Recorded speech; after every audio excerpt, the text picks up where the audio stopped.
I grew up in Louisville, Kentucky,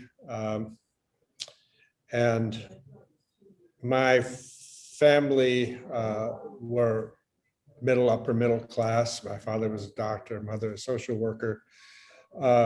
They were not terribly artistic themselves, though my father fancied himself an aspiring violinist, and music was the main activity in the arts in our household. My sister did become a performing pianist, went to Juilliard, and had a very good career, actually, though she lived in the Midwest, in fact, in Cincinnati, where you're from.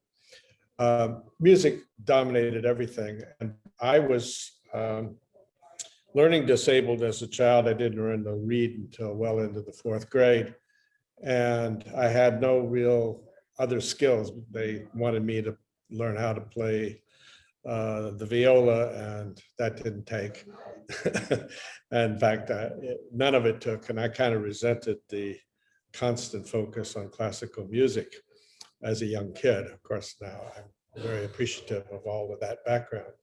There was in my house a book from the Whitney Museum of their collection, I would think, which came out in the mid-50s.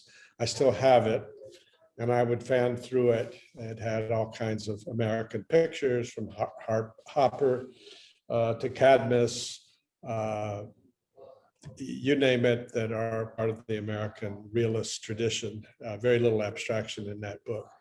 And there's the famous picture of the one-breasted woman in Coney Island by Cadmus. I remember looking in that in period ways. And that was really my first exposure. My father did have a camera. He was a doctor, and he bought a used Leica. He wouldn't buy a new one because he thought that would be supporting Germany. But he had a used one, and I think it was what they call a 3F. And he used it for medical purposes mostly, but he did make the family portraits and snapshots. And he did build the darkroom, which was my first experience in the darkroom. Photography did not become really important to me directly because of that darkroom experience, but certainly that was in my blood somewhere. I remember trying to paint as a young boy and wasn't very good. I have very little hand coordination, which is part of my learning disability.